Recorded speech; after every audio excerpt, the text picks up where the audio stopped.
Bonjour à toutes et à tous. Merci beaucoup d'être avec nous sur TV Finance pour la suite de vos programmes matinaux. On retrouve tout de suite, comme convenu, votre émission bimensuelle dédiée aux matières premières agricoles. J'entends par là la lettre de l'acheteur, le live, le mini-mag sur les matières premières agricoles en partenariat avec Place de la Bourse.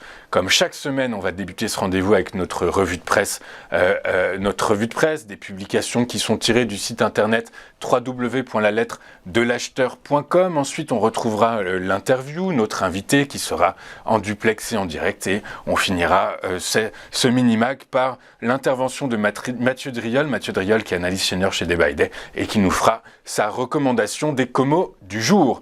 On commence avec les avocats. Les avocats qui restent plus populaires que jamais dans le monde entier.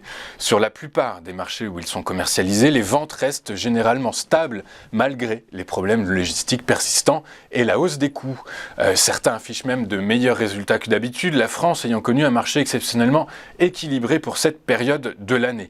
On craint que l'invasion russe en Ukraine ne crée une offre excédentaire car certains pays ne fourniront pas la Russie cette année.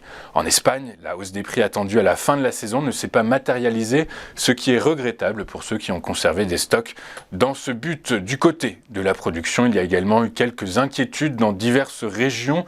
On pense au Mexique notamment, où les avocats sont beaucoup moins nombreux que d'habitude.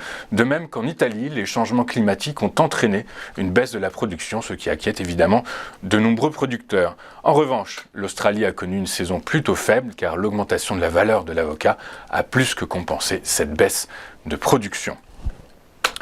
Suite à l'invasion russe, les infrastructures portuaires ukrainiennes ont été détruites et la mer Noire est maintenant minée, ce qui veut dire qu'elle est complètement bloquée. L'impact sur le commerce du blé de l'Ukraine a donc été sévère.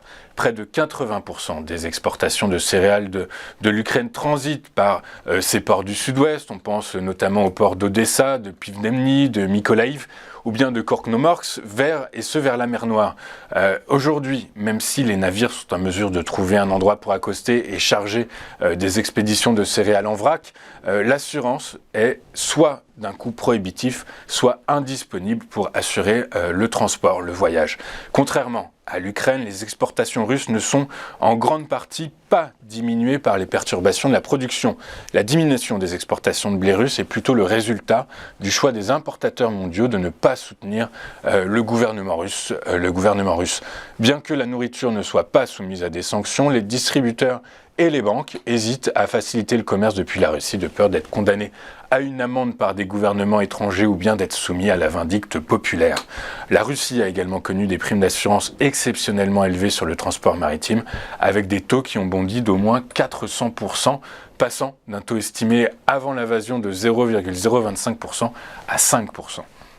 L'impact de la baisse des exportations russes et ukrainiennes sur le marché des céréales se fait déjà sentir.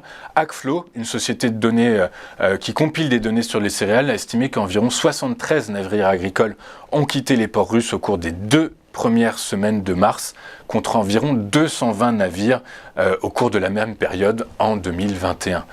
De même, le département de l'agriculture des États-Unis, l'USDA, a réduit ses estimations d'exportation de blé russe et de blé ukrainien de 7 millions de tonnes, soit près de 12% des projections d'avant-invasion. Bien que cette projection pessimiste ait été partiellement compensée par des précipitations abondantes et des récoltes meilleures que prévues en Australie et en Inde, et dans une moindre mesure au Canada, les exportations mondiales de blé devraient encore chuter d'environ 3,5 millions de tonnes par rapport aux estimations d'avant le conflit. Le ministre de l'Agriculture du Nigeria, M. Abubakar, devrait rencontrer en mai prochain le Cocoa Board du Ghana pour discuter d'un éventuel ralliement du géant africain à l'instauration d'un différentiel de revenus décent à l'exportation de cacao, comme l'ont déjà fait la Côte d'Ivoire et le Ghana.